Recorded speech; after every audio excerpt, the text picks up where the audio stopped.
Hello, Hello. everybody.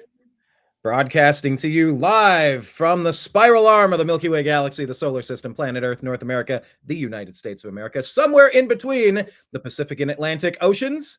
My name is Brian Engelman. That is Mike Bara. And this is the Strictly Football Show on the Unhappy Hour. Thank you so much for joining us. He is a Seattle Seahawks fan. I am a Cleveland Browns fan. I am living in hell, but we'll get to that. Thank you for finding us, and we're here to talk about all things professional football, occasionally delving into other aspects of football, but trying to keep it mostly fixated on football. Mike, we do a good job about keeping it 95, 98% I about think football. we do. It's, by the way, it's the Orion spiral arm of the Milky Way galaxy. That's The about as big as we get. But yeah, Orion the spiral arm. Orion spiral arm of the Milky Way galaxy is where we're coming to you from today. Okay. So I should just say, broadcasting to you live from the Orion spiral arm of the Milky Way galaxy, the solar system, planet Earth, North America, the United States of America. There you go. Other than that, it's awesome. Yeah. Well, I'm a stickler for accuracy on that, right? No, I'll take it. Not that mine was off. It was just there is yet another another layer to the description, right? Because it's like the Milky Way galaxy, the Orion spiral arm, the solar system, the planet Earth. It's like a hierarchy, right? Yeah, it absolutely is, and it's like the Russian dolls, the nesting dolls. You take one out, and you take one out, and you take one out. It's just kind of zooming in a little closer, a little closer. There you go, exactly. And I was going to say, if you are in hell, I am in purgatory, because the same thing just keeps happening to the Seahawks every freaking year, and it looks like it's going to happen again. So we'll see. Well, yeah, living in mediocrity is a tough spot to be, and that's where, as a Browns fan, we're not even. I mean, we're dreaming of mediocrity. We're sitting it with the worst record in football after 8 weeks here, so it's kind of dicey. I do have to say, but I'm thinking let's jump into the games. What were we on, week 7? It's only showing me. I thought it was week 8. We're Seahawks are 4-3, so this is week 8. So I'm here on ESPN. I'm clicking on the scores. It's supposed to be showing me. Okay, week. Oh, there we go. I had to click it here, not there. Let me share the screen, folks. And let's walk through what we learned last week. And then we're going to get betting tips. Make sure everybody knows you have betting tips coming up. Jim Mitchell, my friend Jim Mitchell, former Las Vegas police officer, with his betting tips. He lives here in Vegas, so he knows whereof he speaks. Okay, I'm here for it. I'm looking forward to it. Also, Mike, tell people where to find you online real quick and about the other shows you do so that we can get that out of the way. My website is mikebara.blogspot.com, or just Google Mike Bara, B-A-R-A. No, just one R, not two. And it'll bring up my blog spot right away. That's got links to all the videos, all the podcasts I do. Tell the Truth Wednesday, Monday Morning News Update, Toxically Masculine Tuesday, on which Brian is a designated pinch hitter. Who comes in, a utility infielder. I can play short second. I feel like 5 of us, the shows would take 3 hours if we all had to get a word in. So it's we got 4 guys there, but Brian, you're definitely qualified as masculine enough. And also, you can find me on Real News Live with Mike and Jen on Rumble. That's important. And of course, for the football stuff, Seahawk Boy Mike Bara on YouTube, Seahawk Boy Mike Bara on Rumble, Seahawk Boy Mike B on Twitter X. And you can come in and argue with me on my Seahawk opinions if you want, or my football opinions all day long. I just do that strictly for fun and engagement. And we'll see if it grows. I mean, I am pretty smart. I never get anything wrong on football. So, sooner or later, people are going to go, this guy's never wrong. This guy nails it. So it's going to happen. All right. So it's in the works. It's destiny. It's destiny. It's destiny for me to be one of the biggest football Twitter X accounts on the planet. Look, I think you like to say, other people like to say also, that Toxically Masculine Tuesday is the best round table on the internet. I think I've heard that said before. Best round table out there, yeah. Look, I think when you and I are talking for sports once a week, I think we get a lot of info out. We summarize this stuff fairly well. We add some nuance and backstory and interesting takes. We do what we do. I think we do it very well. I agree with you. Interesting podcast that everyone is not following yet, but hopefully you can do that. Find the Strictly Football Show and the Unhappy Hour. Okay, let's jump into recapping what we learned last week. Okay. Oh, where'd you go? Yeah, went right here. That was my intro. That was my Oh. pulling the chain on the neon sign of the Unhappy Hour logo. How about that little movement, some animation? All right, let's get into the scores last week, the Thursday night game of last week. Hey, don't look now, but the Broncos are getting some wins, and Sean Payton has some pedigree and a track record. Is this a smoke screen, or is this the product of Spencer Rattler not really having a lot of his weapons? There's a lot of injuries now with the New Orleans Saints, unfortunately, who dropped to 2-5. What's the takeaway from this game? Well, look, I happen to think that Spencer Rattler played really well. Every time I looked up, he was swarmed. He would literally go through the play action, and then we'd get set up to throw, and there would already be a guy in his face. And I thought, given the circumstances of just the sieve of an offensive line, I felt like the Saints had, and Denver's really pretty good defense and decent pass rush. I thought he did really well for a rookie, making his second start. What was he? 25 of 35. That, you don't want your rookie quarterback throwing 35 times. That means you're not running the ball very well. Tell that to Kevin Stefanski, especially when Nick Chubb comes back. For the love of God, we had 3 quarterbacks, and they're all airing it out like crazy. But I mean, again, I wanted the Seahawks to draft Rattler in the 3rd, 4th, or 5th round. They didn't bother. They didn't need him because they had Sam Howell and Geno Smith. We're going to find out how that's going to work out for them. I think Rattler has star quality written all over him. He just needs the game experience. He needs the reps. So having said that, they got crushed. The Broncos were a vastly superior team. And Sean Payton, let's face it, the passing game is not productive. Bo Nix is not really producing anything in terms of touchdown passes, but his scrambling is causing problems for the other teams, and their defense is really good. So it's about all you can say about the Broncos. I think they're kind of a mirage 4-3 at this point, and I think they'll end up bottoming out at 6 or 7 wins when it's all over. And it is possible. That is how it plays out for sure. Saints having a tough time right now with a bunch of injuries. Rashid Shaheed and I think Olave. Yeah. They're just having all sorts of problems. But yeah, either the Broncos are going to be lucky to be around 500, or we're onto something special, or they're above 500 accidentally, and this is all going to balance out. Time will tell. Look, let's bounce to the game overseas, the London game. About time will tell. Yeah. This is a battle of some really lousy teams. Jaguars, they're the only team the Browns have beaten. Let's put that in perspective. But Jaguars double up the Patriots. Tank Bigsby. I did draft Tank Bigsby as a running back. He's kind of stepping in for Travis Etienne, really getting some stuff done on the fantasy front. He's a great player to grab if you can. So they put up 32 points and get the win against the Patriots on the road across the pond. What's the takeaway? Well, yeah, I mean, that was a good game for the Jaguars. They finally played with a little bit of discipline. I think the same thing applies to Drake May that I just said about Spencer Rattler. I think he's got star quality. I think they were right to pick him with the 3rd pick. You just got to give him time and some weapons to develop. He had 2 touchdown passes, no interceptions. What is his rating there? 109.7.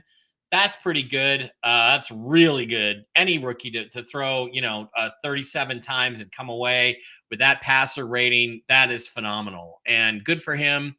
But the future is not now in New England. The future is 2 or 3 years from now. They just got to keep building around him.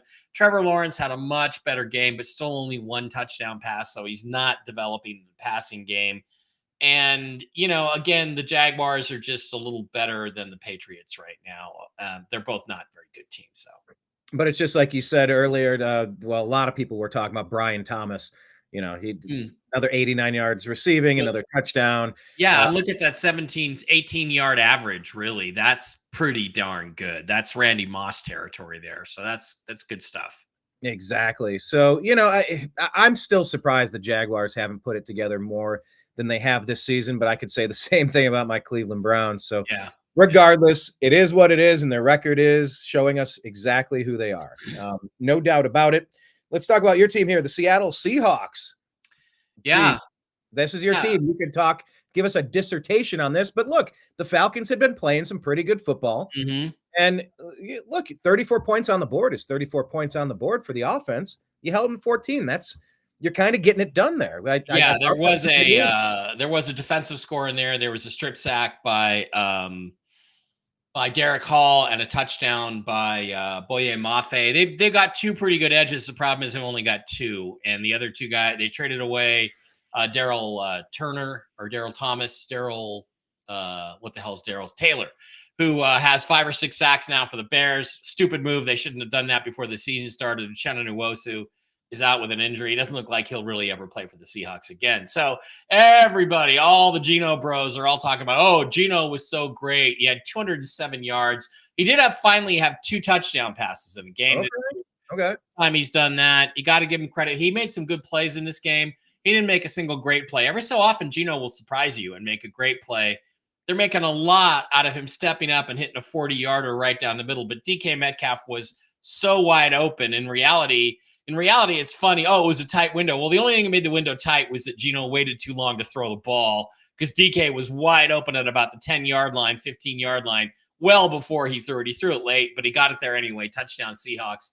And, they gave up again. They gave up a whole ton of they gave up just way too many rushing yards, 155 yards on the ground. And they only got that number because the Falcons in the last quarter and a half had to basically give up on the run and throw the ball on every down because they were down 2 scores plus at one point to the Seahawks.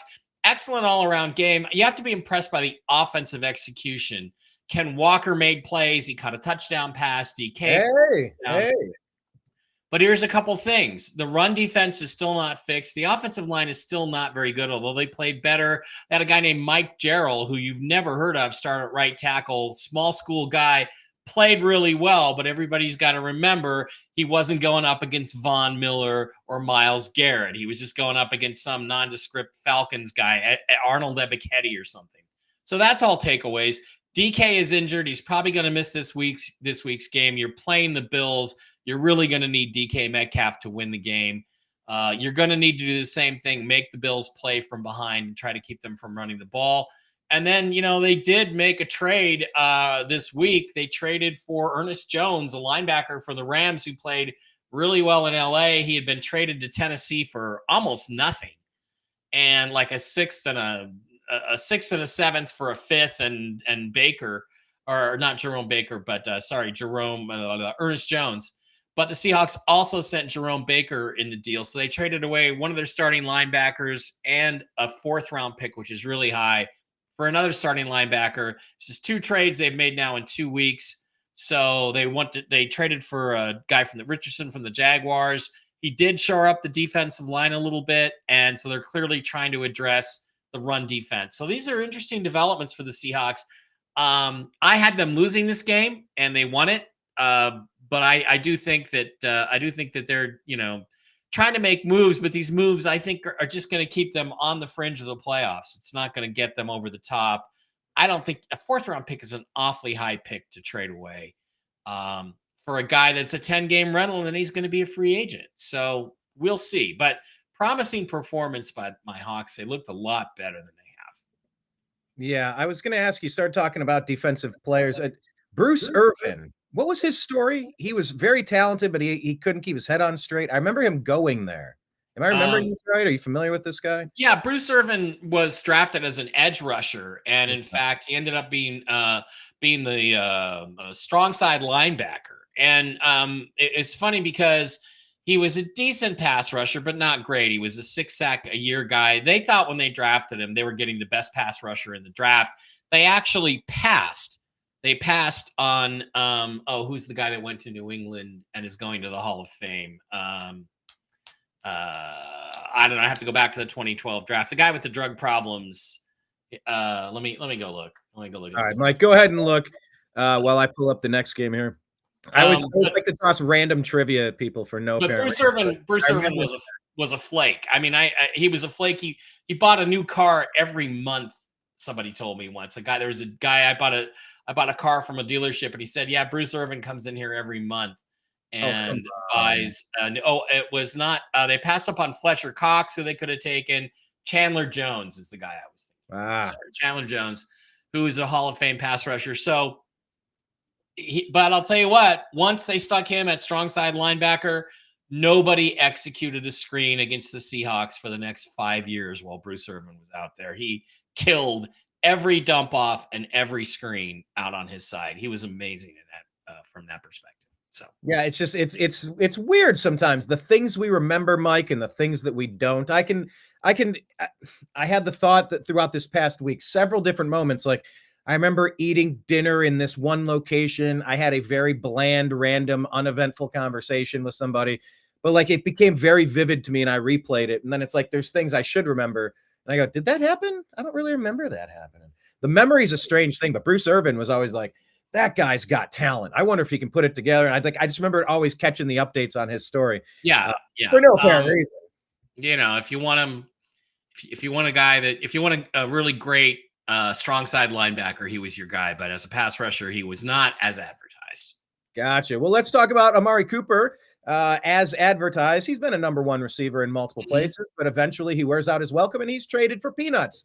It is the Amari Cooper story, and it might not be done yet, but he scores a touchdown in his debut with the Buffalo Football Bills, defeating the hapless Tennessee Titans, who dropped to 1-5 on the season, only able to put up 10 points in this game.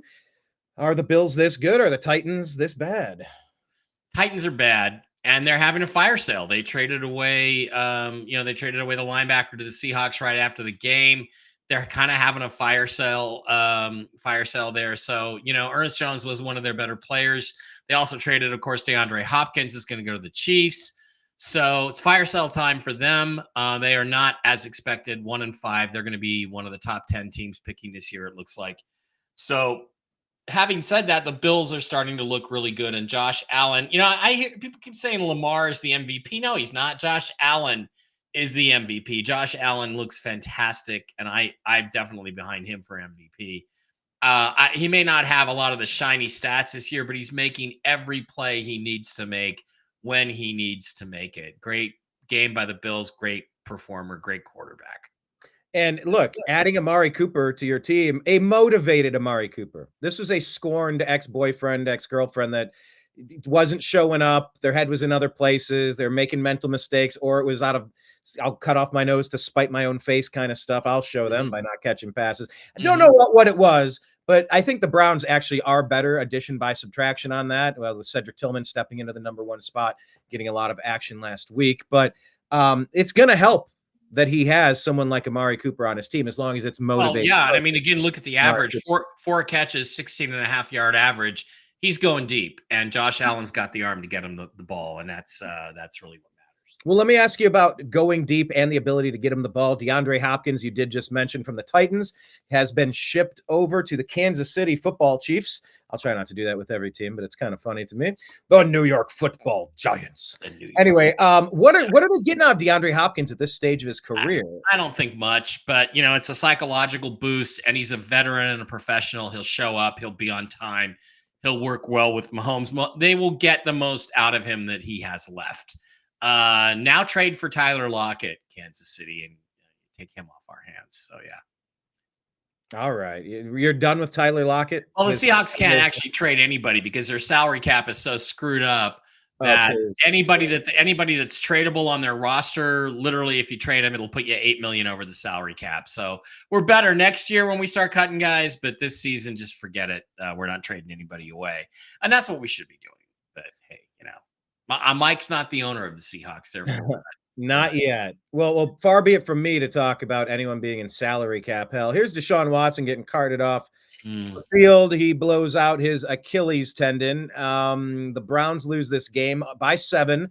A lot of our games are close. There is still talent on this team. We are still a team that went to the playoffs last year, but it feels like an eternity ago that we were under Joe Flacco going to the playoffs. So we lose 21-14 to the Bengals, who advanced. They improved to 3-4. And Browns fall to the league worst, matching 1-6, 0-3 at home. And Deshaun Watson's done. This is a season-ending injury. It might take longer than a season, and it's one of those. This is the Aaron Rodgers type injury of the Achilles, and it's just kind of wondering, is the Deshaun Watson era in Cleveland over? Because when he was healthy, he wasn't playing what he gave us some of the worst performances we've ever seen at this position from a real non-backup quarterback that we've ever seen. What are you seeing as a non-Browns fan from the outside, watching this game, watching the injury, watching Dorian Thompson-Robinson come in instead of Jameis, and then Jameis comes in after? Now, Jameis is going to be the starting quarterback for the Browns this week against the Ravens. Yeah. And Ken Dorsey has now been given control to make the calls over Kevin Stefanski at head coach. So there's a lot on the outside that I'm looking at as a Browns fan. Like, what's resonating to you about this crazy storyline in Cleveland? Yeah, the Deshaun Watson era is over. He probably sits out the next year and rehabs, and probably then works out a separation, a new contract or something to free himself up the year after that once he gets healthy, if he even wants to come back. He's got so much money, he never needs to play again.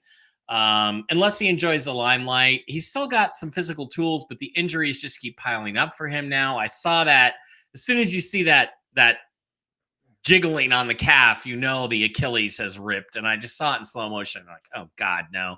It's because Kevin Durant, the Aaron Rodgers. I mean, you don't wish injuries on people. Now, Deshaun has become a Bill Cosby type sexual predator, P. Diddy, Epstein type accusations. He's never been found guilty in a court of law of anything. I remind people of Jussie Smollett, the Covington kid, Justice Kavanaugh, Bubba Wallace. I mean, we could talk about all the Trump accusations. Trevor Bauer. I don't believe any accusation. Let's wait till it goes through a court, and everybody has a right to some defense. Even if it goes through a kangaroo court like Trump went through, it's a joke conviction anyway.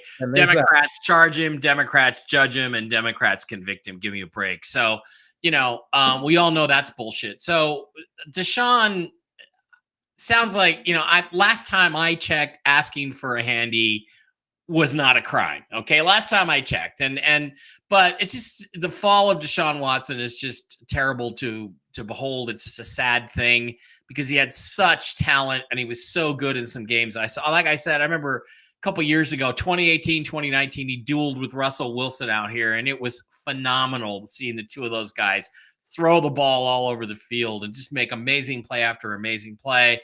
That's back when he had DeAndre Hopkins, and, great game.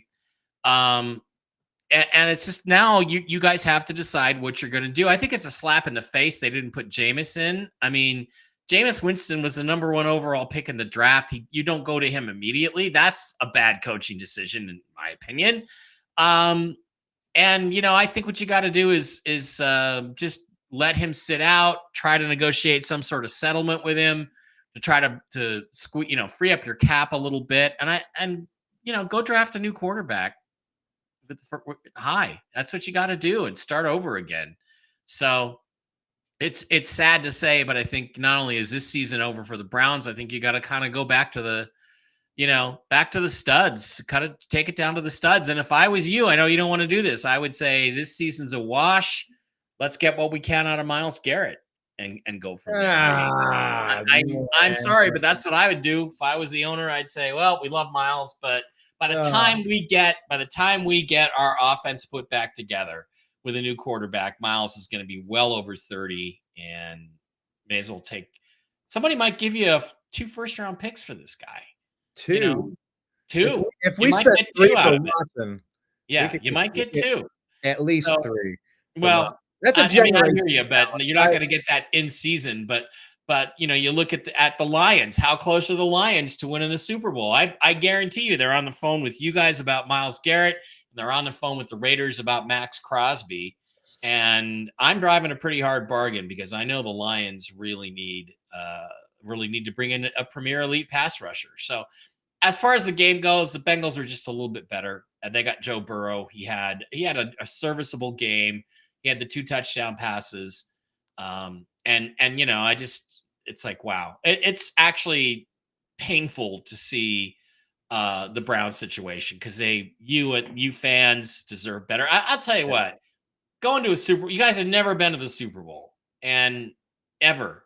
And it's fun. It's fun when your team is in the Super Bowl. We've been to 3 of them and it's fun, and you deserve that opportunity. So, it's even more fun if you win, I've heard. It's a lot more fun if you win. Trust me. Yeah, the going is the hardest part, especially if you lose. I say, because I was on a game show once, and I tell this story. I'm like, do you think I'd be telling you this story if I didn't win? I probably would never tell the game show story if I lost. Yeah. I was on a game show. I was on the dating game. And Sydney Sweeney picked me second. She put me second place and picked the other guy right next to me. Almost. Want to say hello to Joe Meyer, Thomas Hinkle, Ron King, William Kaplan, and all the people watching as we're streaming through Facebook. I have devices playing the screen because it will not accept. That would literally be the worst thing. Be the first runner-up in the dating game with Sydney Sweeney. God damn it. I got a friend who his family hit on the lottery. Yeah. And they won some money, but they were one number off from the grand prize. Oh. So they missed one number, and that one number that they missed was one number off from being multimillionaires versus, here's $10,000. It was a pretty big deal. That's nothing. I had a $400 million lottery in Seattle a couple years ago, and I went through this whole thing of, they say vocalize it, pray it in, and I came up with this whole complex prayer, right? And I kept modifying it and making it better, and and putting in Jesus' name, amen at the end. And one day I had this feeling, and I would go, and it was this one machine. There were two machines there, and this one guy told me, this machine's lucky. I won 250 grand on it. So I'd always play that machine. And then on a Wednesday, I go in, and there's all these TV cameras. The winning ticket was in Auburn, Washington. It was my machine, and I didn't get it. It wasn't me. So thanks a lot, Jesus. Appreciate that. You gave the 400 million to somebody else. So I think I actually came closer than they did. But wow, okay. So, all right, you either take that as nothing I do is ever good enough. I can't, or you're like, man, I'm close to a breakthrough. A little bit more meditation. A little bit more. I took it as fuck you, Mike. That's how I took it. Fuck you, Mike. Fuck you, Mike. As don't ask me for any more stuff again. Get out of my face. Get out of my prayers, good sir. All right. The Houston Texans, the team that will forever be linked with the Cleveland Browns and potentially the worst trade in NFL history for Deshaun Watson. Yeah. Look, their prayers were not answered as the Green Bay Packers were able to pull this one out in the last moments here. Yeah. Green Bay 5-2, Houston Texans 5-2, but CJ's not looking great. What are some of your main thoughts on this game? I thought CJ was fine. I just think the Packers, good team at home, played them really hard. The Packers are so well coached. This guy gets, what's his name? Jordan coach. Love? No, not Jordan Love, but the coach, Matt LaFleur, gets the most out of Jordan Love and gets the most out of his players in his running game. And I just really thought, it was just a tough game on the road. And the Packers were just that home team. They had that little bit of an advantage and came out of it. Those are two really good football teams. They deserve to be 5-2. Yeah. Joe Mixon, 2 touchdowns on 115 yards rushing, 25 carries. Keep your eyes peeled on him or trading for him in your fantasy league. What else? Who else here? Yeah, Tank Dell. What the heck is Tank Dell? Used to be last season. He was great. I drafted him. I was very happy. He was performing. He's been injured. He's been injured, and he's coming off the injury. And you don't realize how an injury can change a player's capabilities. Even a small one, But yeah, it's good. It's a good game. Good game for the Packers at home. Father Time being undefeated, of course. Right. Hey, quick thoughts. I know it's strictly football, but talking about Father Time and injuries and really quick, something that happened this week in the world of sports. Pretty interesting. First time it's ever happened. I don't think, any thoughts on LeBron James playing with LeBron James Jr. in the same game? It's never happened before. I know we can say LeBron's douchey personally and politically, and maybe his kid doesn't deserve it. He didn't play enough. He didn't. Okay. But I personally think it's kind of cool. They lived long enough. Bronny could have collapsed and died on that court last year. So it's like, he might not be ready. Get him in the same game, get him a couple shots, maybe even a point or two, then send him to the G League. And it's like, it'll be a great storyline. Maybe he comes up later. It was kind of a stunt because Bronny really doesn't belong there. And I don't watch the NBA much anymore. It's kind of like, when the Seahawks drafted Shaquille Griffin, and then the next year or the year after, they drafted his brother Shaquem Griffin in the 5th round, who was a linebacker with only one hand. He didn't have a left hand. And it's like, guess what? He can't tackle. You know why? Because he's only got one hand. Okay. But it was a stunt like that. It was a feel-good story stunt. And okay, great. That's about all I feel about it. So what? That's fine. Well, we'll tell that on the unhappy hour. We'll do more of that. But yeah, I just found it interesting because Father Time, the comments about injuries changing a person. I mean, just the absolute luck. What are we, year 20? What are we on, year 23 of LeBron James? I mean, Players don't play this long. You don't get a chance. But it shows you, Brian, how much easier the game is than it was in the 80s and 90s. It's a much easier game. It's much less physical. You can't play defense. You can't really touch anybody. So all you do now is shuffle up and down the court the way Kareem used to, and you can play 23 years. Kareem played 20 years, didn't he? But he was rubbery. He was he just didn't get hurt. He was a rubbery kind of guy. So. Yeah. Yeah, I don't know if I told you, I walked behind. I was working at William Morris, the talent agency out in Beverly Hills. Mm-hmm. And on our second floor, we had our athletes, our crossover division. Yeah. So it was like music stars and athletes. So, yeah, I mean, I walked past Jerry Rice and I walked behind Kareem Abdul-Jabbar. Yeah. He had to duck and lurch through that little hallway entrance. It reminds you of some ancient alien stuff. It's like, you look at a 7-foot-something guy or 6'11", whatever Kareem is. They don't look human. They look 7'2". Yeah, like 7'2". What got me is how TV adds a lot of weight to these guys. It was amazing. Guys like Tom Chambers and Karl Malone are much skinnier than you think, and their legs, they look like little sticks. So these guys are not nearly as muscular as they look on TV. They're pretty They're pretty scrawny. All right. Well, let's talk about scrawny. Let's talk about the Miami Dolphins quarterback situation. It looks like Tua's coming back this week. I think that's huge because, my gosh, I drafted Tyreek Hill in the first round of my fantasy league, and it is killing me because he's putting up next to nothing for numbers.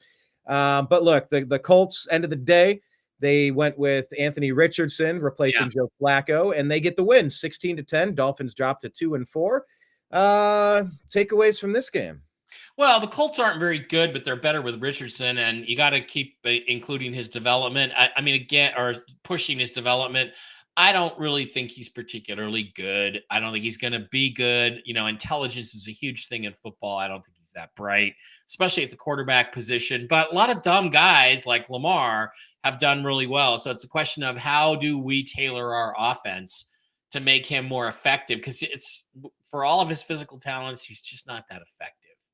They had him rushing the ball 14 times. I know rushing numbers are weird with quarterbacks. He's not going to stay healthy if you keep doing that because he's already shown he gets banged up. So, I think I've wanted the Seahawks to go trade up and draft a quarterback forever.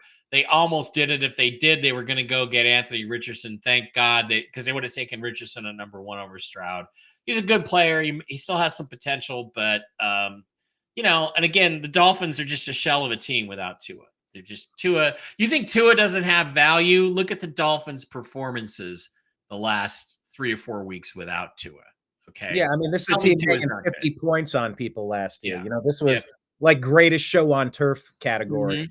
Mike, their coach is a genius. He's an offensive guru, and then all of a sudden, wah wah. So we'll see if they're able to bounce back with Tua. Obviously, all of the concussion concerns, we'll be keeping an eye on him. It almost feels like a slow motion car crash. You can't look away. He just keeps playing, and it doesn't look good when he gets hurt. And I don't. Injuries are the worst part of the game. I hope everyone stays healthy. It'll never happen, but Tua set to come back is kind of the story. I don't know if that's been confirmed or not, but they're talking about it, but it hasn't happened yet. But it's one of those things, kind of like Russell Wilson. We'll get onto that. Everybody knew he was going to start, but nobody really officially said anything. So, all right, well, let's talk about Russell Wilson. They hang 37 points on the New York Football Jets, and they have the inverse of the order: Pittsburgh 5-2, New York 2-5. Yeah, you got to say that Aaron Rodgers is out of excuses, only hanging 15 points here. And Russell Wilson, look, you got a pretty decent performance out of him, huh? Well, that's the thing. That was a tough game for me because I root for both Aaron Rodgers and Russell Wilson, and I'm rooting for the Jets to do well. But, they seem like a mess kind of right now, the Jets. Can't believe I'm saying this, but I don't think firing Saleh was a really good move at this point in the season. It didn't seem to do anything. I don't think he's a very good coach, but I personally would not have kept him this year to start with. But I certainly would wait till the end of the season to fire him. I think in retrospect, it doesn't look like it's that good. Russell Wilson, look, new team, new coaches, new players, very effective. Counted for 3 touchdowns like he always does. Russ throws for touchdowns and he scores touchdowns with his feet. 21 of those 37 points came from Russell Wilson all by himself. He had 265 yards passing, high percentage, no interceptions. Look, Russell Wilson is an elite Hall of Fame quarterback. He's been injured off and on. He seems pretty healthy right now. And if he gets and stays healthy, he's going to make the Steelers effective in the passing game. And with that defense, they have a chance to go somewhere in the AFC, because in a big game, you're playing the Kansas City Chiefs in the AFC Championship game. Russell Wilson is not going to let you down in that game. And he shut everybody who hates him the fuck up on Sunday night. He really did. Good for you, Russ. I had Hooters wings and loved every minute of it. Way to go, buddy. Yeah, he's one of those players that the injuries, a lot of people asked, has he lost a step? Can he ever be the player that he was? Is it going to be, just once again, Father Time being undefeated? I also want to ask you about this. Well, the ball placement, look, people were trying to say, oh, that's a great catch by George Pickens. Yeah, you forget to mention the ball hit him in the freaking hands 45 yards down the field. Russell Wilson's ball placement and accuracy is next to none. Nobody is better than him at that. There might be guys as good. Nobody's better. So, look, Father Time has slowed Russell down in his feet, but his arm is still his arm. And he looks great out there. So let's hope it continues. Let's talk about looking great out there. President Trump was on hand for this to happen. Wow. There she goes. Ketchup Stadium. Running with the Trump sign. Pennsylvania matters. They say whoever if I was a security guy here, I would have gone for the tackles. I would have gone for the boobs. You got a perfect excuse, dude. Just tackle her. Just tackle her. There was a gentle wrap-up. Very different from how you see the linebacker-style tackles of a random dude who's had a few too many Bud Lights. Looks like what Roger Goodell would like the NFL to be. Ooh, let's just gently wrap up and not hit anybody. Yeah, it's all flag football. But any thoughts on that? Because Pennsylvania is, some people say, I think it's going to be a massive landslide. Trump's going to win easily. It's not going to be close. He's going to pull out extra surprise states. Yeah. It's not going to be contested. But some people say if it's close, air quote close, Pennsylvania will determine the winner. Any thoughts on President Trump going to this game? Any thoughts on this girl and the publicity this brought? All I said was what I said on Tuesday night's Toxically Masculine Tuesday show. Politicians always get booed at sporting events. Always. Except Donald Trump. Huh. Donald Trump is the only politician I have ever seen that gets cheered at sporting events. Okay? If that doesn't tell you what's really happening, what's really going on in this country and how people really feel and who really won the 2020 election, I don't know what does, because the guy gets cheered everywhere he goes. Sometimes there's a few boos. 2020, there were a few boos, but they were drowned out by the cheers. But now it's 90% cheers. You can't even hear the boos if there's anybody booing. So speaking about people booing and getting attention real quick, additionally, it was rumored earlier this week that both candidates were going to get on the Joe Rogan Experience, and now I'm hearing that it's only going to be Trump. Yeah. Any thoughts on that? No, I don't want to get too political in this thing, but I will say, yeah, Kamala Harris is not going on Joe Rogan. She'd have as much of a chance of going on with me. I mean, I would slaughter her and make her look the fool. She's not going to do that. So, geez, she can't even handle a scripted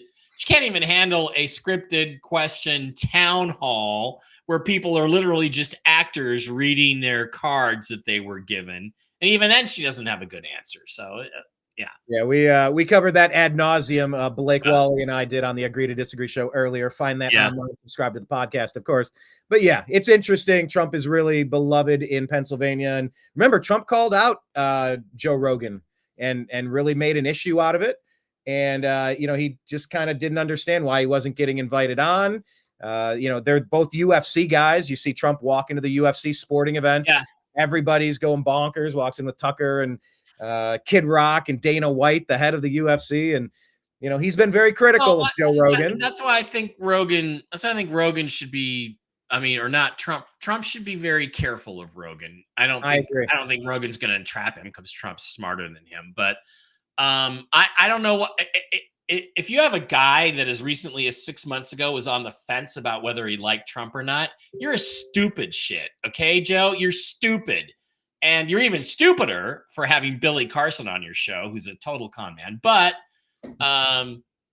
you know, you want to talk about aliens sometime, Joe? I'll blow away all of your alien guests. No, we got to make this happen. We got to break the internet. Mike Bara, but it's like I got serious doubts about a guy who's not smart enough to recognize the direction the country is headed and where it needs to go. So. He recognizes it, but it must be something about that Spotify money. Something about that Spotify contract, something about his handlers. Because look, his hero, Tulsi Gabbard, who's been on his show, she's Team MAGA. She left and joined the Republican Party this week. Yeah. RFK Jr., who he loves RFK Jr. Yeah. He's Team MAGA and left the Democrats. Well, come on. RFK Jr. is a guy who by the way, I met in an airport once in 1999 in Detroit.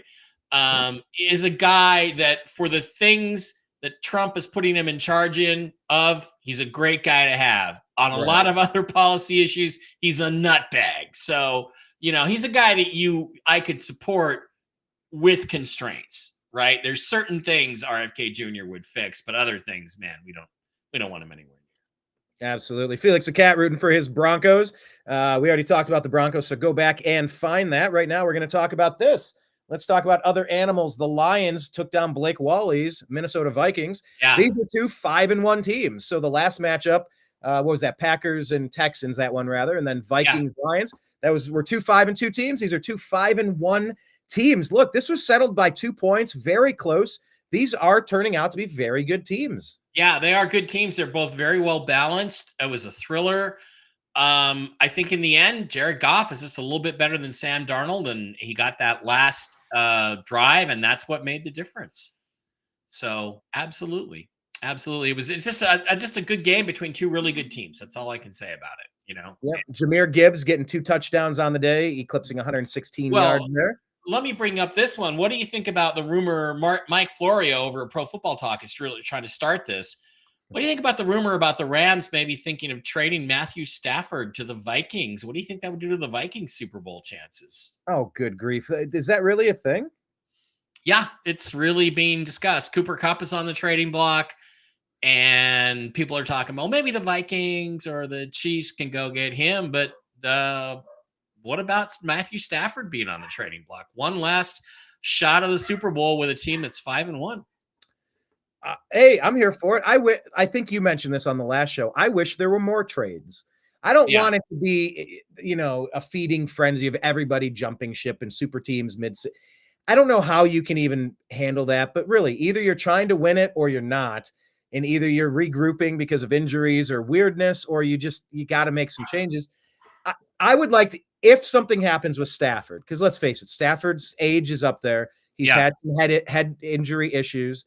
And Cooper Kupp is often injured. If you send one of them, you should send both of them. Yeah. I don't know if I'm encouraging that, if I'm rooting for that, but if one goes, I hope that both of them go. I always like to root for the teams that have never really won the Super Bowl, except the Cardinals. They can rot in hell forever. But you know, the Vikings, it would be fun to see them win one. Having lived in Minnesota for 7 years of my life. I would root for the Vikings against any team that's won a Super Bowl already. I would root for the Lions against any team that's won a Super Bowl already. I drafted Amon-Ra St. Brown, luckily, in my league, and he's doing very well. And Justin Jefferson. If the Lions or the Vikings or the Browns or the Bills get to a Super Bowl, the whole country is going to be behind them. There's no way around that. Trying to get them that first win. Yeah, that's kind of like how it was for the American League Championship Series. Everybody was rooting for the Cleveland Tribe, but unfortunately, the damned Yankees were able to take it. I saw the maps of where people are rooting for. It really is just New York, and then everybody else is rooting. Everybody else hates New York. Yeah, everybody hates them. All right, let's talk about New York. Everybody hates the New York Football Giants. They dropped to 2-5 on the season, only putting up 3 points on the board. And Saquon Barkley gets the last laugh. He bails on the team that drafted him, And the 4-2 Eagles hang 28 points on the Giants, improving to 4-2 on the season. Barkley with 176 and a touchdown. Man, how important do you think that was to him, his psyche, his energy? That's got to feel great going back to where you were and crushing it. Gee, do you think Saquon was a little bit motivated? I mean, just a little. 176 freaking yards. He was fantastic. Showed how much he's still got in the tank, that he's an exceptional running back. You know, people talk about Ken Walker on the Seahawks, and I love Ken Walker. And if you don't know who he is, he's a really talented running back. But you compare him to somebody like Saquon, and he is not in the same ballpark. Saquon is fantastic. Jalen Hurts had a good game. And the Vikings, again, they go back, or not the Vikings, the Giants, they go back and forth. They were fabulous against the Seahawks. Granted, they had 10 days to prepare, but then they're ass, and then they win, and then they're ass again. So what is up with the Giants? They have zero consistency. And I think a lot of that has to go to their quarterback. I don't remember what Daniel Jones threw for in that game, but it wasn't much. 99 yards. Yeah, yeah. Yeah, 99 yards kind of says it all, and 23 on the ground. Some receivers for that guy. Malik Neighbors play? Yeah, he got 4. Yeah. He got 8 targets. So you know, he's back, but not quite gelling again. And we've seen Devin Singletary have some great games, rushing the ball for the Giants. We've seen Tyrone Tracy rushing the ball really well for them, but. Yeah, I mean, they did enough to get the win against the Browns, but definitely not enough to beat the Eagles on this day. So, yeah, I mean, they're sitting at 2-5. They're sitting in that top 10, top 15 potential draft pick category, because you really are jockeying at this point for what the rest of your season is going to look like and what the next 2 years of your franchise the Shadur Sanders sweepstakes, or who's the receiver there with Colorado, the guy who plays corner and running back or receiver, that guy, I think he'll be the number 1 pick. But wow, you think Travis Hunter, he's fantastic. Well, these are 2 other teams right here, the Raiders and the Rams, both with 2 wins on the season. They might be drafting him next year. Rams get 4 takeaways. I don't like calling them turnovers. I think there really is a big difference between a takeaway and a turnover. Yep, I would agree. You know, you punch the ball out, or you like, there are ways you get the ball and there's ways they just do something dumb. But anyway, 4 turnovers there. Rams get the win. Aiden O'Connell is injured, but I mean, he's not a long-term answer there. No. All right, 2-win teams. Obviously, you brought up the potential trade for Stafford. Right. Maybe something with Cooper Kupp. But what else here? You also mentioned the trade on defense with Max Crosby. Yeah, possibly going. So what are we talking about with the Raiders and the Rams here? I mean, again, 2 teams that are probably in the fire sale business. The Raiders made a big mistake not taking a quarterback this year. They should have taken one that, and built around that player, because Gardner Minshew and Aiden O'Connell were never going to be it. They said, we think Aiden O'Connell's good enough. Well, you found out he's not. So now you're back looking for a quarterback again this year. And not a team that plays well or plays consistently, just not a very good team. So I think you got to say that both teams are in rebuild mode. They're definitely in rebuilding mode. They should probably be acquiring draft picks and going out and getting their replacement quarterbacks. And, that's all you can say about the game. And the Rams were a little bit better. Brian Billick, who coached the Ravens to the 2000 Super Bowl, used to talk about something he called toxic differential, which is not just turnovers and takeaways, but explosive plays in the running game and explosive plays in the passing game. How many do you give up versus how many do you get? And the teams with the top toxic differential win the game 90% of the time. And that was a game where, again, the Rams totally won that side of the ball in terms of the explosive plays and the turnovers. So interesting game from that perspective. Well, we talk about toxic plays. Let's include the injury of Jaden Daniels, quarterback of the Washington Commanders.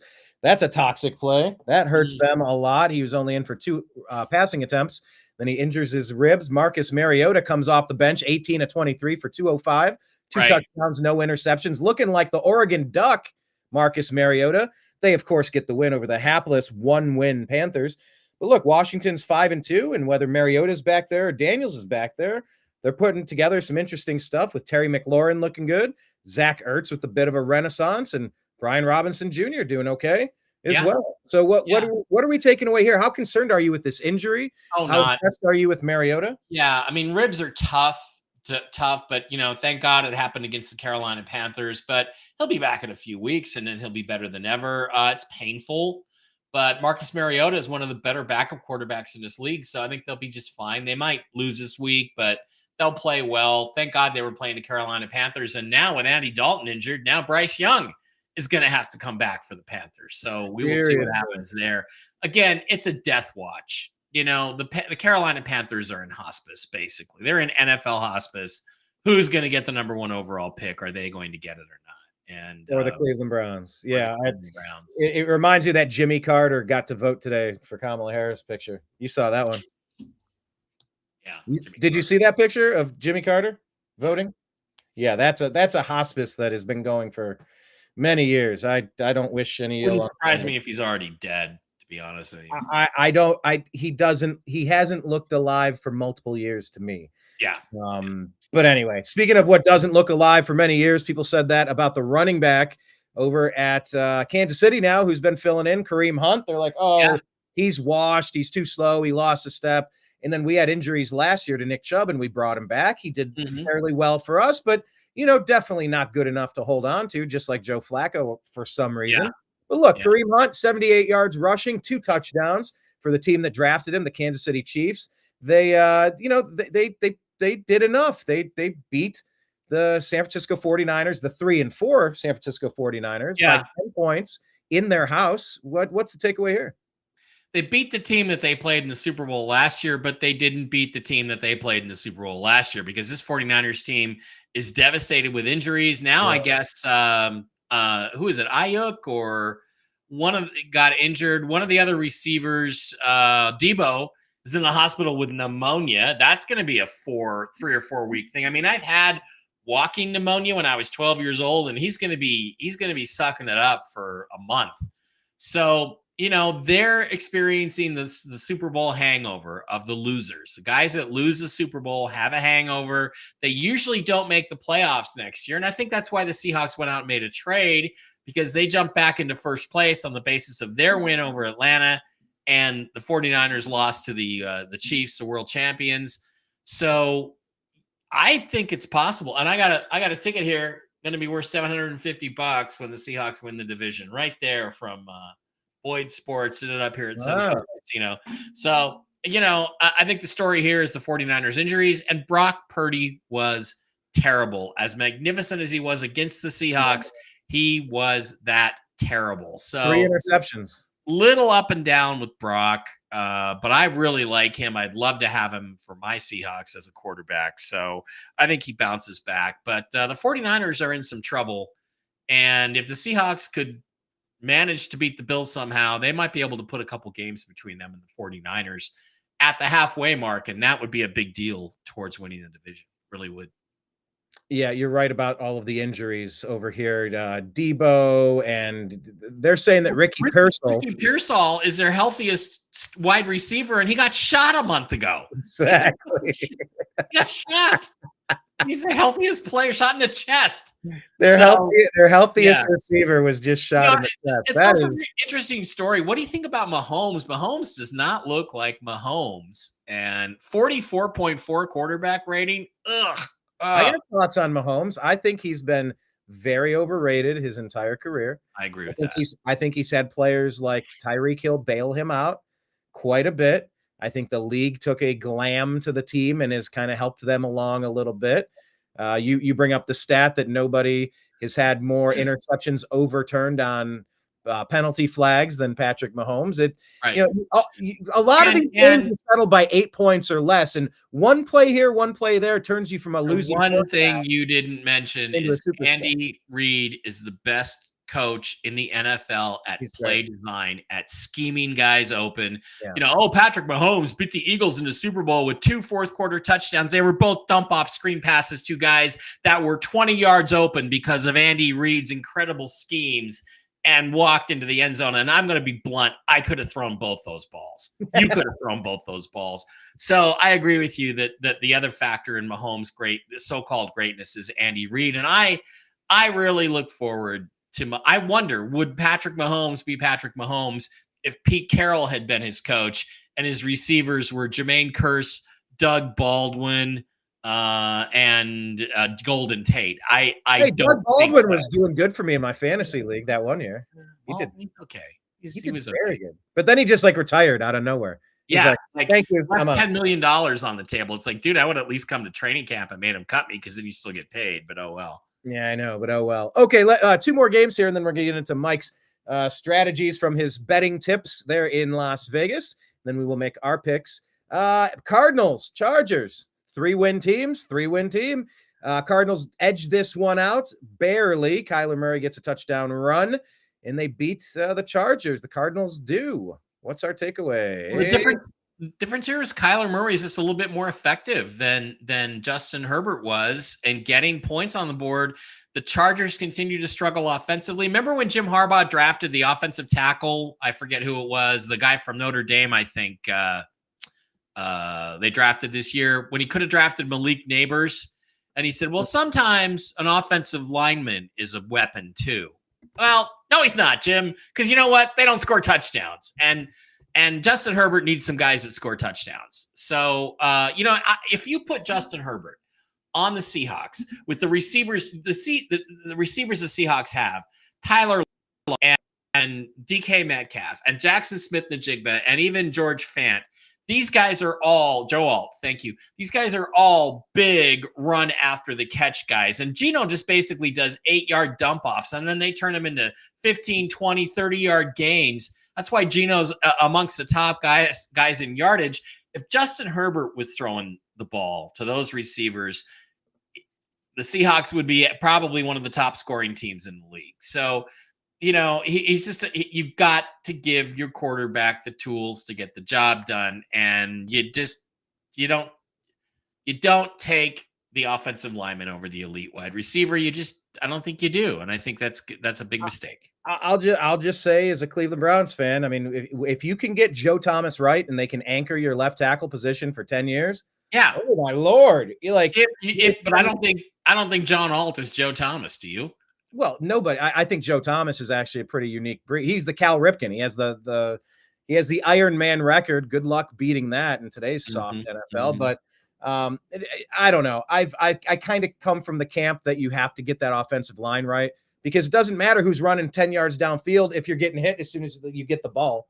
You're talking about Spencer Rattler. As soon as he gets the, that's why you need a quarterback who can step to the side and still get rid of the ball down to the open guy. Well, look, Justin Herbert still put up 349 yards, no touchdowns though. But he couldn't get it in the end zone because he doesn't have anybody that can score touchdowns. So, Yeah. Well, so we'll see what happens. I mean, to me, it was a team, two really flawed teams, but it was a game. It was one of those games. It was a game. Yes. All I can say. This was another game that was one of those games. This is the final one from last week.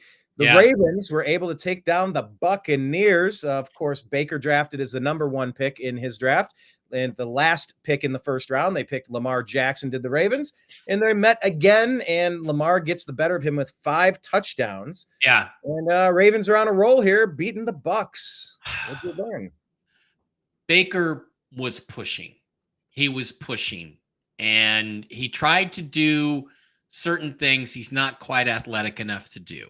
And he's a very good player when he plays within himself, within his parameters. He tried to go outside. He forced balls that ended up being intercepted, especially the really, really bad one at the end of the first half. He forced the ball. I was watching Peyton and Eli on ESPN, and they, when they're on with Bill Belichick, I learned more about football in that 30-minute first half than I learned all the rest of the week listening to those 3 guys talk.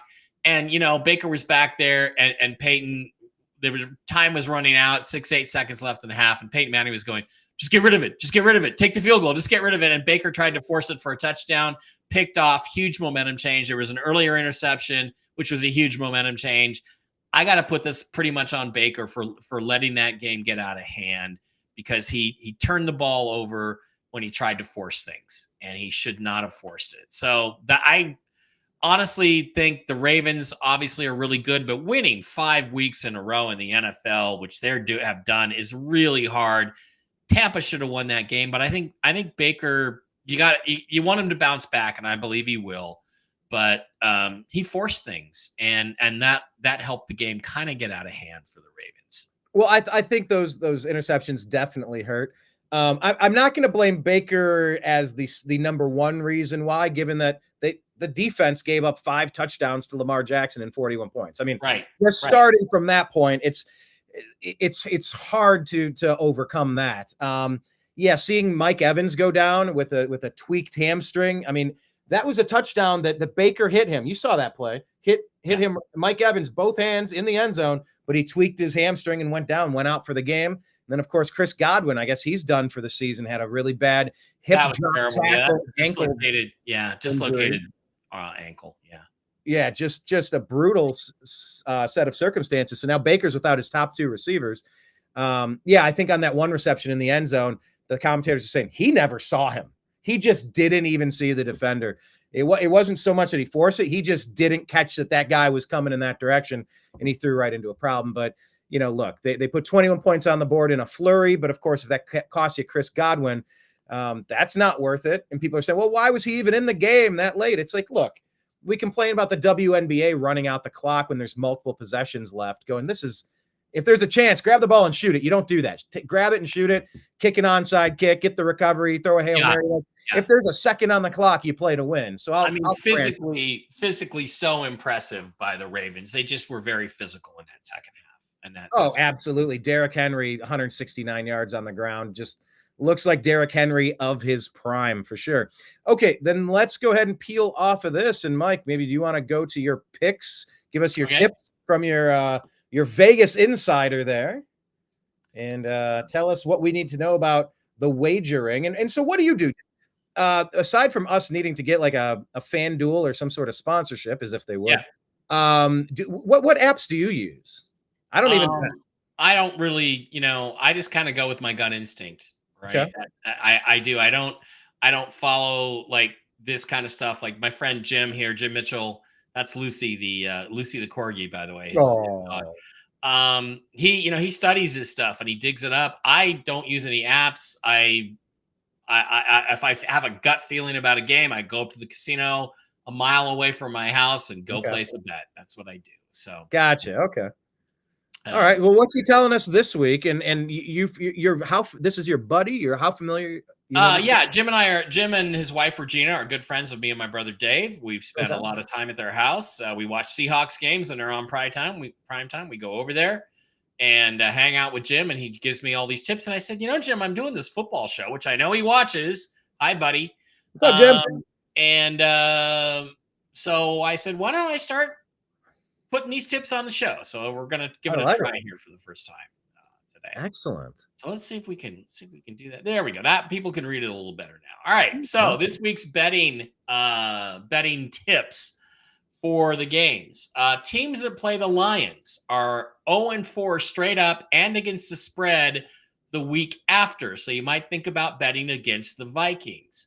The Rams are 3-10-1 straight up as a home underdog.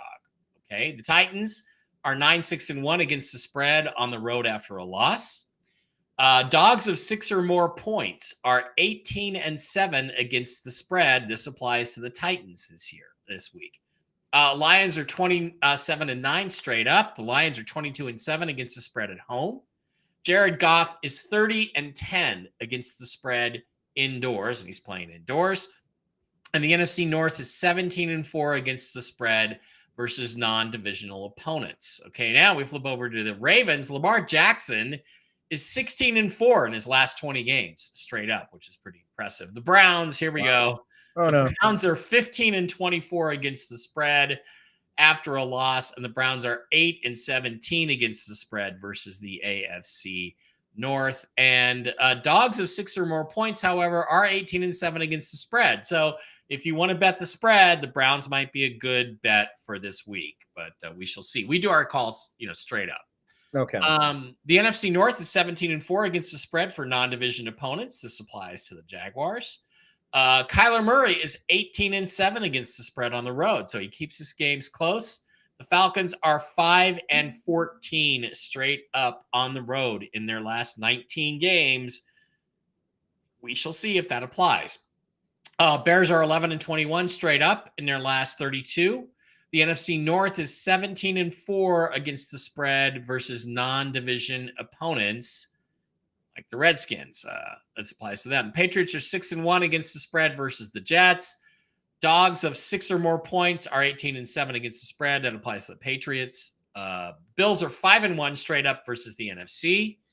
The Saints also have the dogs of 6 or more points, as do the Raiders and the Giants. Both that 18-7 against the spread applies to those teams too. The Bills are 5-1 straight up versus the NFC. They are playing the Seahawks this week, so think about it. Teams that play the Santa Clara 49ers, he's a Seahawks fan, Jim is, so we call them the Santa Clara 49ers, are 11-27 the week after. So the Chiefs might be ripe for a loss after that game against the 49ers. Mahomes is 16-1 straight up indoors. He's 18-1 straight up on the road versus the AFC West. He's 31-5 straight up versus the AFC West, and Mahomes has never lost a game in Las Vegas. Keep that in mind, right here in Las Vegas. Raiders are 8-5 against the spread versus the AFC West. Gardner Minshew is 11-19 against the spread, so if he starts, it's not looking good. The Panthers are 1-11-1 straight up on the road. The Broncos are 10-19 in their last 29 games against the spread. Dak Prescott is 2-9 straight up as a dog, and they are underdogs this week. Teams that play the Lions are 0-4 straight up and against the spread the week after. So the Cowboys are coming off a bye week. Daniel Jones is 1-14 straight up on Sunday, Monday, and Thursday night. Oh, geez. Okay. He's 10-5-1 straight up after a loss. That's better. He's 19-9 against the spread as a road dog. And the Steelers are 7-2 straight up in night games, Thursday, Sunday, or Monday. And they're 21-0 straight up on Monday Night Football since 1991. So those are your betting tips for this week before we get to the games. I like the new segment. This is great. We got to link him up on X, and we need to like blast this out once a week. I like this. Nice graph. I put it up on Twitter X, so everybody should have it. Make sure you tag us, and then we'll send it out on our side as well. Yes. Yeah. What are we? By the way, what are we? Well, the easy one for right now would be the Unhappy Hour underscore, because it's under the umbrella of the Unhappy Hour Sports Show. And we have Strictly Browns, we have Strictly Football underneath the umbrella of the Unhappy Hour underscore. But yes, I do need to do the Strictly Football. Let me actually make a note of that. There you are. Strictly Football X accounts. Got it. It's on the to-do list. Okay, perfect. Now we're going to take these betting tips. Do you want to do yours first? You want me to do mine? Sure. As long as I've been doing some screen sharing, we may as well do it. Let's go to NFL Game Picker. I want to review last week, week number 7. I went 11-4 last week. I am now 70-37 on the season. So I'm just going to tell you mine. You're not going to catch me. And my God, I gotta bet these. I gotta bet these games. I mean, look, it looks like you might have a knack for this. I don't know. Yeah. You tell me. Well, we'll see. We'll see if it trends that way 2 years in a row. We shall see. I gotta go. I think Vikings and Rams. The Vikings are good. The Rams are not. It would be interesting if Matthew Stafford got traded during the game or right before the game. That would be pretty exciting stuff. So that's tonight's game.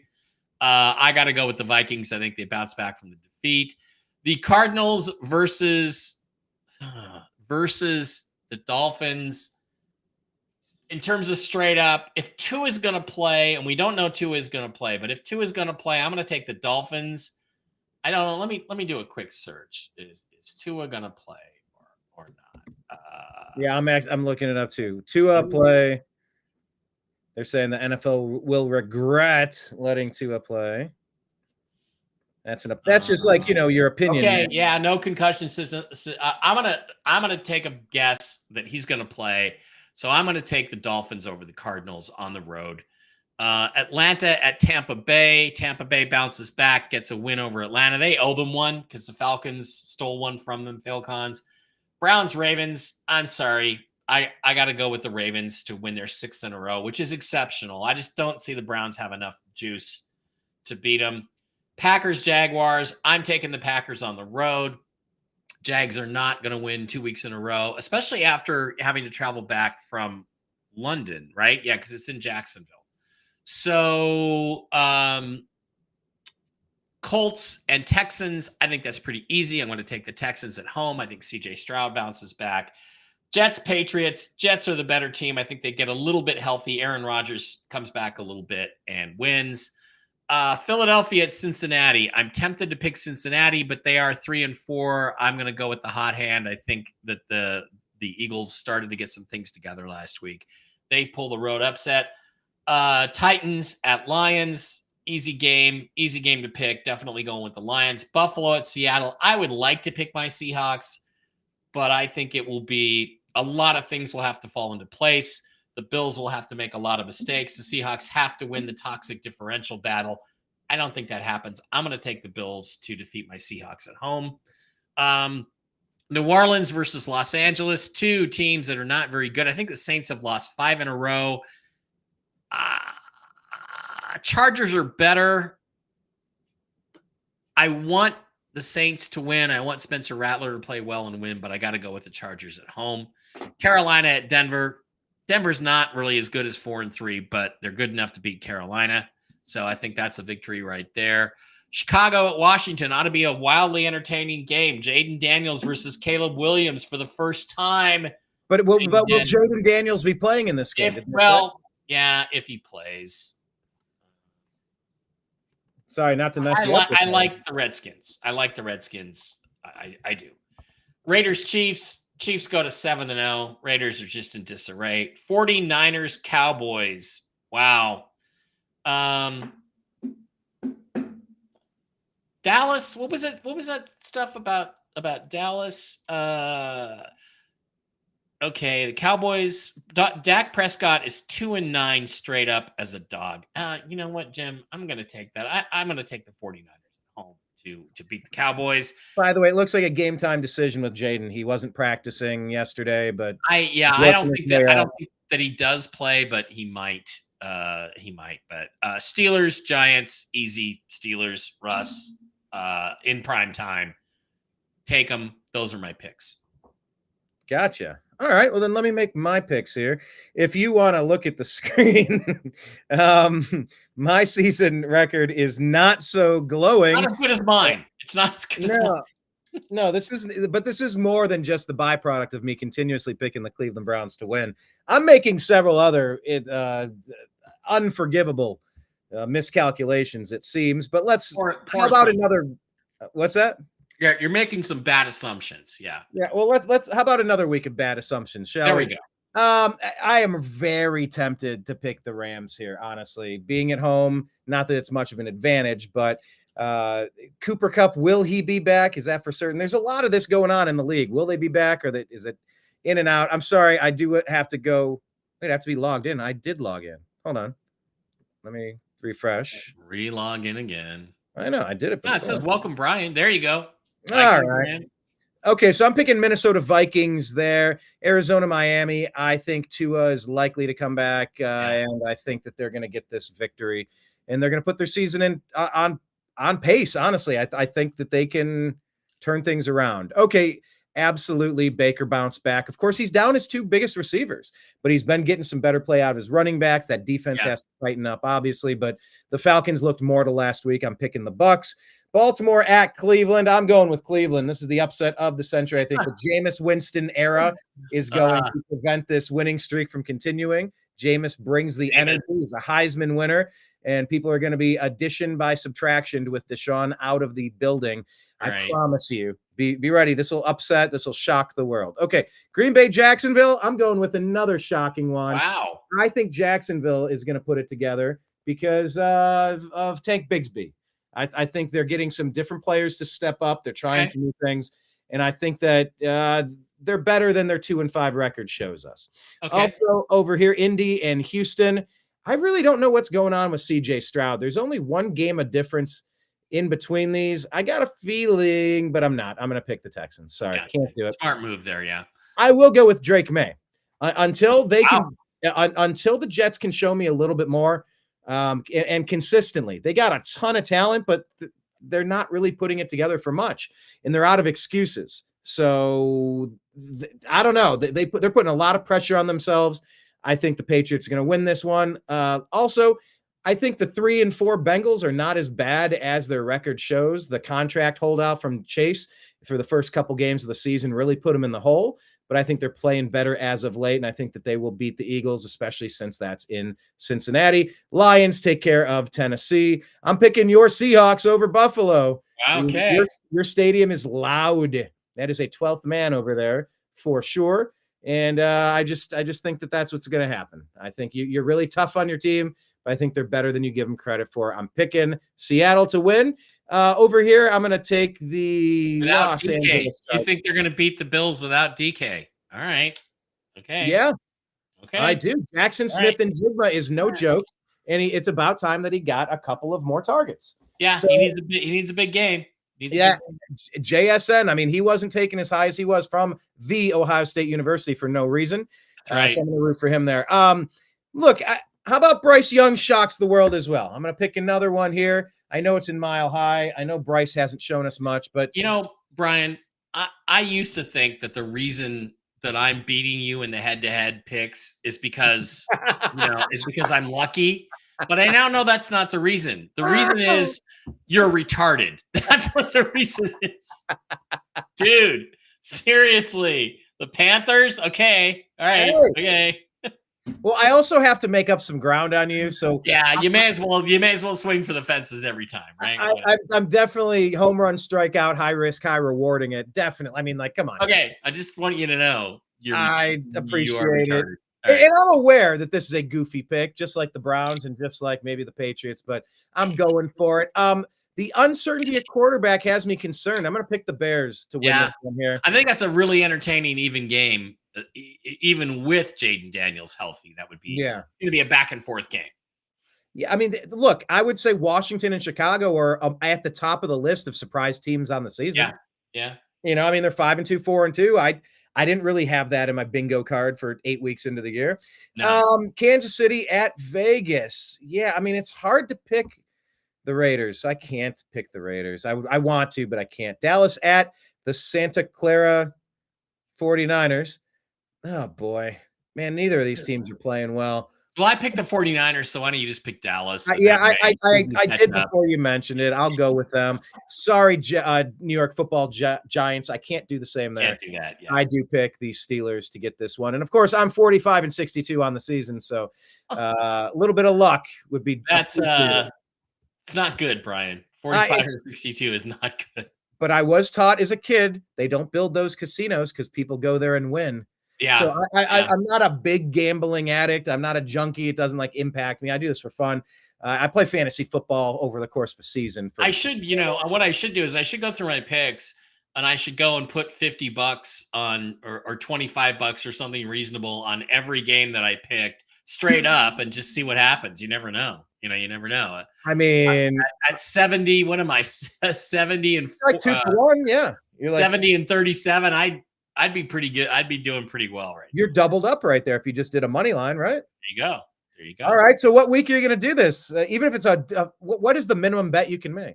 Well, you can make any bet you want. I tell you what, you people start sending me money and I'll go place bets on my games and then we'll pool all the money together and give away a grand prize of some kind to the audience at the end of the season. If you guys want to throw in $20 to, I don't know, Zelle, or we'll start a fund. We'll start a PayPal or something, Brian. The Strictly Football Fund, the SFF, different from the Minnesota Freedom Fund. Maybe we'll have a trophy made or something. A prognosticator trophy. We'll call it the Jim Mitchell Memorial Trophy in honor of Jim's Jim's information. Okay, yeah, and I'm looking forward to the new Jim segment coming in. That's awesome. Well, I want to have Jim on, but he couldn't. He couldn't be on today. He couldn't be on last week. I'd like to have Jim just come on and tell us his stats. Yeah, that'd be a great 10-minute segment to knock us through what's going on and give us the update. No, that's super cool. All right, well, then we are getting ready for our first game of the week coming up just in a few short minutes here. Mike, on the way out the door, tell people where to follow you once again and anything you have. Any other events? You selling any books, any tickets, any lecture stuff, what's on the docket? What should people know about? MikeBara.blogspot.com or just Google Mike Bara, B-A-R-A. I come up along with a lot of other psychotic stuff saying I've lied about it. It's just, there's all these crazy people. But yeah, go out there and just go to the blog. And there's links to all the shows that I do and fun stuff right there. So that's the place to find me. Real News Live with Mike and Jen on Mondays and Wednesdays. Loads of fun. And of course, the most important podcast I do, Strictly Football with me and Brian Engelman. So yeah, I got to get those up there too. Yes, we got a few things to polish up and finish out, including, like I said, starting that new X account for Strictly Football exclusively. But yeah, we're working on it. And look, we are battling our scheduling conflicts. Life gets in the way. But look, we have gone every single week giving you football breakdowns, information, and hopefully some entertaining, witty banter along the way. Because we like football. But politics you didn't ask for, but we're going to shove that down your throat anyway. A little bit of politics you didn't ask for. But now, by the way, in 2 weeks on election night, we're going to live stream it, and you are going to be part of that if you want to be. So we're definitely going to make extra room for you on that. Yeah, that's Super Tuesday. That's November 5. That's 2 weeks. November 5th. Yeah. Even though we fully expect everything to be stolen, but we'll see. We'll see what happens. I'm envisioning a world where it's going to be a Trump landslide, and like whatever they're arguing about, it's going to be overwhelmed by a couple of. You got New York, you got California, you got what? Like I'm expecting a Mondalian kind of overrun. We shall see. Yeah, that was a big night, that Mondale night. All right. So we will do that. I remember doing the live stream, drinking bourbon when Trump was up hundreds of thousands in 2020, going, all right, just ready for the final celebration. Why are they waiting? Well, why are they they paused? What do you mean they're stealing? Nobody pauses. They're going to steal. All right. Let's stick to football. Yeah, so you brought it up though, good sir. I did bring it up, but yeah. We'll be online for the debate, for the election night coverage, of course. And in the meantime, enjoy your football team more than I enjoy my Cleveland Browns and his just Seattle. rip it down to the studs, man, and start over. That's what you got to do. Start over with a new quarterback. New quarterback, new GM, and get rid of Paul DePodesta in the front office. I think it's time for a fresh house in Cleveland.